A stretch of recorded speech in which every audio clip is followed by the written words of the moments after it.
रहमतपुर गांव में राजू नाम का एक लड़का रहता था। राजू के जन्म के कुछ दिन बाद ही बीमारी के कारण उसके पिता की मृत्यु हो गई। अब राजू और उसके दो भाई बहनों की जिम्मेदारी उसकी मां पर आ गई थी। राजू की मां ने किसी तरह राजू और उसके भाई बहन को पाल पोस कर बड़ा किया। राजू बहुत ही होनहार और ईमानदार था। उसके घर की परिस्थितियां ठीक न होने के कारण वह 12 साल की छोटी उम्र में ही पैसों के लिए काम पर जाने लगा था। राजू काम के लिए रेलवे स्टेशन जाया करता था, लेकिन कुछ ही दिनों में राजू की संगत बुरे लोगों के साथ हो गई। उन्होंने उसे बीड़ी, सिगरेट और शराब पीना सिखा दिया। अब राजू पूरे दिन जो भी पैसे कमाता उसे अपने दोस्तों के साथ नशीले पदार्थ तथा धूम्रपान में खर्च कर देता था।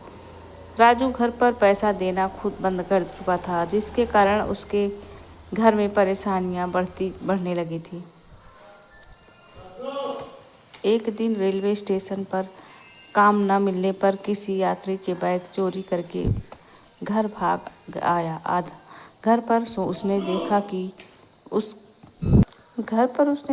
उस बैग में कुछ पैसे थे। राजू के हाथ में बैग देख माँ पूछा, यह बैग किसका है और कहाँ से लाए हो? राजू ने पूरी घटना अपनी माँ को बता दी।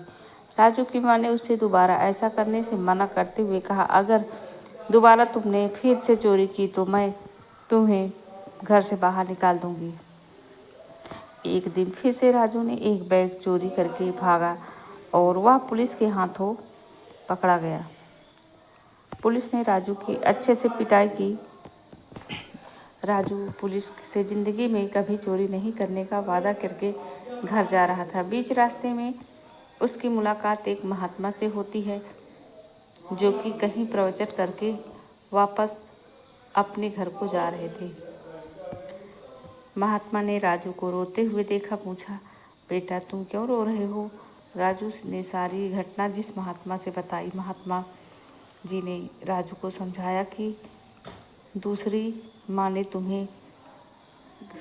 तुम्हारी माँ ने तुम्हें किसी तरह से पाल पोस कर इस आशीर्वाद, इस उम्मीद में बड़ा किया कि तुम घर की हालत को बदलने में मदद करोगे, लेकिन तुमने अपनी संगत खराब कर ली। फिर भी तुम्हारी माँ ने तुम्हें अपने आप से अलग नहीं किया। राजू जरा तुम सोचो आज की हरकत के बारे में। जब तुम्हारी माँ को पता चलेगा तो क्या वह तुम्हें सच में घर से बाहर निकाल देगी? नहीं।